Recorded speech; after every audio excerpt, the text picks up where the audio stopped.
समुद्र में घूमना और बीचेस के पानी में नहाना हर किसी इंसान को पसंद होता है। हम में से बहुत लोग हर साल प्लान बनाते हैं और समुद्र के पानी में तैरने जाते हैं, बीच वगैरह पे घूमने जाते हैं। समुद्र के पानी में तैरने का मजा तो हर एक इंसान उठाना चाहता है, पर अगर मैं आपसे पूछूं, आप ज्यादा से ज्यादा कितना समय तक पानी के अंदर रह सकते हो? 1 घंटा, 2 घंटा या फिर ज्यादा से ज्यादा 4 घंटे? आपको भले ही तैरने का कितना भी शौक क्यों ना हो, आप इससे ज्यादा पानी के अंदर नहीं रह सकते और ना ही रहना चाहोगे, क्योंकि हम इंसानों को जमीन से बहुत प्यार होता है। हम जमीन के ऊपर ही खुद को सेफ फील करते हैं। पर इस दुनिया में एक इंसान ऐसा भी है जो कि समुद्र में 1 या फिर 2 दिन नहीं, 50 दिन भी नहीं, काश कि मैं कह सकता 200 दिन, पर वो कहना भी गलत होगा। क्योंकि आज की इस वीडियो में मैं आपको जिस इंसान के बारे में बताने वाला हूँ, वो समुद्र के अंदर 438 दिन तक सरवाइव किया, वो भी अकेले, समुद्र के बीचों बीच। ना तो उसके आसपास कोई जमीन थी और ना ही खाने के लिए खाना और ना ही पीने के लिए साफ पानी था।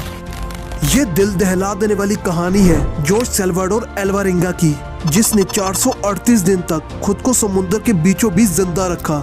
आखिर इन 438 दिन तक जोश सल्वाडोर को क्या क्या परेशानियों का सामना करना पड़ा, आखिर कैसे उन्होंने इतने दिन तक खुद को समुद्र के बीच जिंदा रखा।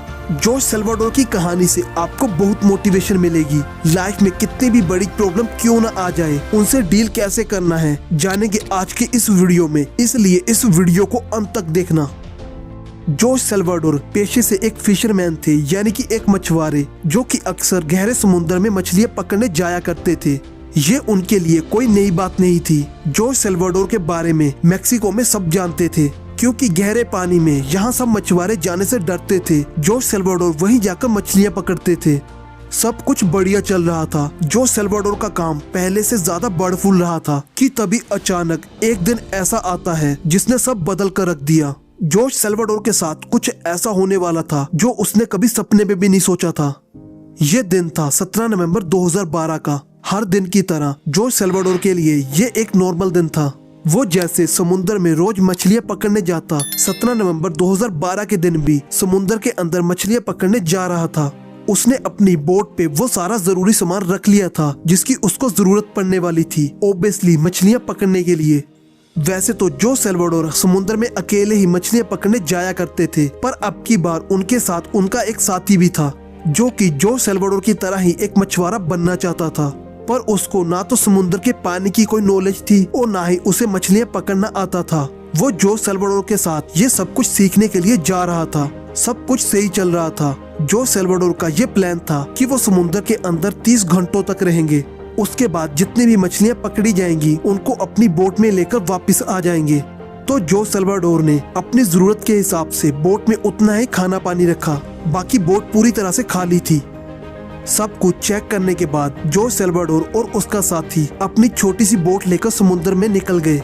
समुद्र में अंदर जब जोश सल्वाडोर और उसका साथी मछलियां पकड़ रहे थे कि तभी अचानक समुद्र के अंदर बहुत तेज तूफान उनके सामने आ गया। जोश को अपने आप पर बहुत यकीन था। उसका ये मानना था उसने अपनी लाइफ में ऐसे बहुत से तूफान देखे हैं और उनका सामना भी करा है। जोश सल्वाडोर ने अपने साथी को कहा, कोई चिंता की बात नहीं है, समुद्र में ऐसे तूफान आना एक नॉर्मल बात है। जोश के साथी को जोश के ऊपर पूरा भरोसा था। देखते ही देखते कुछ ही समय में तूफान बहुत खतरनाक रूप लेने लगा। अब तक जोश सल्वाडोर को यह समझ में आ चुका था कि ये कोई आम तूफान नहीं है, और अगर वो अभी यहाँ से नहीं निकला तो पक्का इस तूफान में फंस जाएगा और यही मारा जाएगा। जोश सल्वाडोर जिस नेट से मछलियां पकड़ रहे थे, उस नेट को वही पानी में छोड़ दिया और वापस किनारे की तरफ जाने लगे। जोश सल्वाडोर उस तूफान से तो बाहर आ चुके थे, पर वो अभी भी किनारे से बहुत दूर थे। वापस जाते टाइम उनके बोट का इंजन खराब हो चुका था। जब वो अपनी मंजिल से थोड़ा ही दूर थे, उन्हें अपना आइलैंड सामने दिख रहा था, पर अफसोस बोट का इंजन खराब हो चुका था और बोट में कोई चप्पू भी नहीं थे। उन्हें समझ में नहीं आ रहा था अब बोट को आगे कैसे लेके जाएं, कि तभी समुद्र में फिर से तेज हवाएं चलने लगी। हवाएं बोट को वापस समुद्र के गहरे पानी में लेके जा रही थी।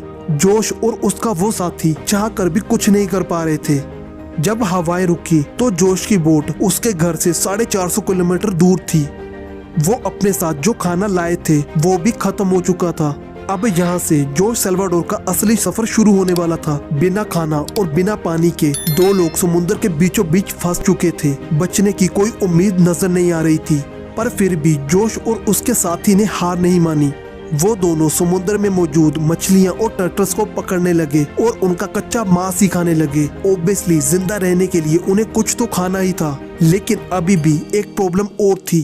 पीने के लिए साफ पानी नहीं था और समुद्र का पानी वो पी नहीं सकते थे। अगर वो समुद्र का खारा पानी पीते तो डिहाइड्रेशन से वैसे ही मर जाते। इसलिए वो कभी मछलियों और टर्टल्स का खून पीते तो कभी बारिश का पानी पीते। लेकिन एक समय तो ऐसा भी आ चुका था जब उनको ना तो मछलियां मिल रही थी और ना ही बारिश हो रही थी। तो ऐसे में जोश और उसका साथी अपना ही यूरिन यानी कि पेशाब पीते। Can you imagine? जरा सोच कर देखिए, ये सुनने में ही इतना डरा रहा है, तो जिसने इन दिनों को अपनी रियल लाइफ में फेस किया होगा उसे कैसा लगा होगा। ऐसे ही एक एक दिन करते 4 महीने बीत चुके थे। अब तक जोश सल्वाडोर का जो साथी था उसकी हिम्मत जवाब दे चुकी थी। उसके अंदर जीने की इच्छा मर चुकी थी, क्योंकि अब तक ये दोनों पिछले 4 महीनों से रोज मेंटली टॉर्चर होते थे। बचने की कोई उम्मीद नहीं थी, फिर भी जिए जा रहे थे। 4 महीनों के बाद जोश के साथी ने खाना खाना बंद कर दिया और ज्यादा दिन तक भूखे रहने की वजह से उसकी मौत हो गई। अब इस बोट पर समुद्र के बीचों बीच कहीं सुनसान जगह पर जोश सल्वाडोर अकेला था। उसके आसपास बात करने के लिए भी कोई नहीं था। अब तक जो उसका दोस्त उसके साथ था वो भी दम तोड़ चुका था। लेकिन इतना सब होने के बाद भी जोश सल्वाडोर ने हार नहीं मानी। उसने अपना आगे का सफर जारी रखा। करीब 6 महीनों बाद जोश सल्वाडोर के पास से एक कार्गो शिप गुजर रही थी। इस कार्गो शिप को देखकर जोश सल्वाडोर को एक बचने की उम्मीद नजर आई। कार्गो शिप को अपने सामने देख जोश सल्वाडोर बहुत जोर जोर से चिल्लाने लगा, लेकिन जोश की बोट बहुत ही छोटी थी जिसको स्पॉट कर पाना बहुत मुश्किल था। जोश ने अपनी तरफ से तो बहुत कोशिश करी, लेकिन कार्गो शिप को जोश सल्वाडोर की बोट दिखाई नहीं दी। कार्गो शिप को अपने सामने से जाता देख जोश सल्वाडोर की बची कुछ उम्मीद भी जा चुकी थी। अब इस बार जोश सल्वाडोर के दिमाग में सुसाइड करने का ख्याल बार बार आ रहा था, लेकिन वो बहुत बहादुर था। जैसे तैसे करके जोश ने अपने आप को फिर से संभाला।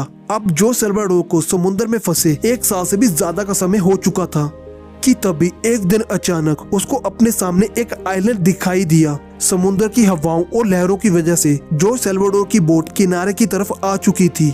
जोश सल्वाडोर ने इस बार अपनी बोट पर भरोसा नहीं करा। वो इस आइलैंड को मिस नहीं करना चाहता था, इसलिए उसने अपने बोट से कूदकर तैरना स्टार्ट कर दिया।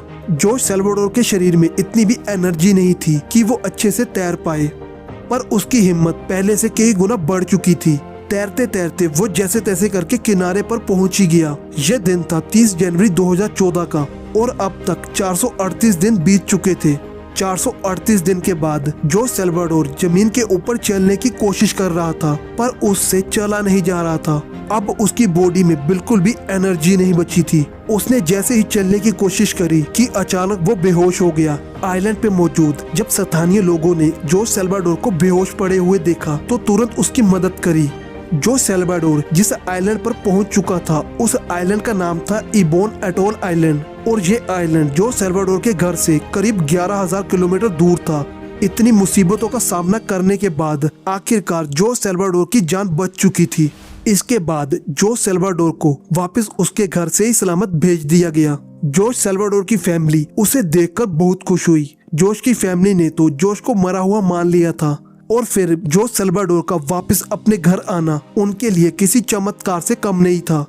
मुझे नहीं लगता आपकी लाइफ में जोश सल्वाडोर जितनी प्रॉब्लम्स कभी आई होंगी, फिर भी आप में से बहुत से लोग छोटी छोटी प्रॉब्लम्स को देखकर घबरा जाते हैं। इस दुनिया में हर एक प्रॉब्लम का सोल्यूशन अवेलेबल है, बस आपको उसी सोल्यूशन को ढूंढना है। लाइफ में कैसी भी प्रॉब्लम क्यों ना आ जाए, बस कभी भी हार नहीं माननी, ये बात हमेशा याद रखना। आज की इस वीडियो में इतना ही। अगर आपको ये वीडियो पसंद आई तो इसको ज्यादा से ज्यादा शेयर करना मत भूलना। मैं मिलता हूँ आपसे अगली बार एक नई वीडियो के साथ। Thanks for watching full video.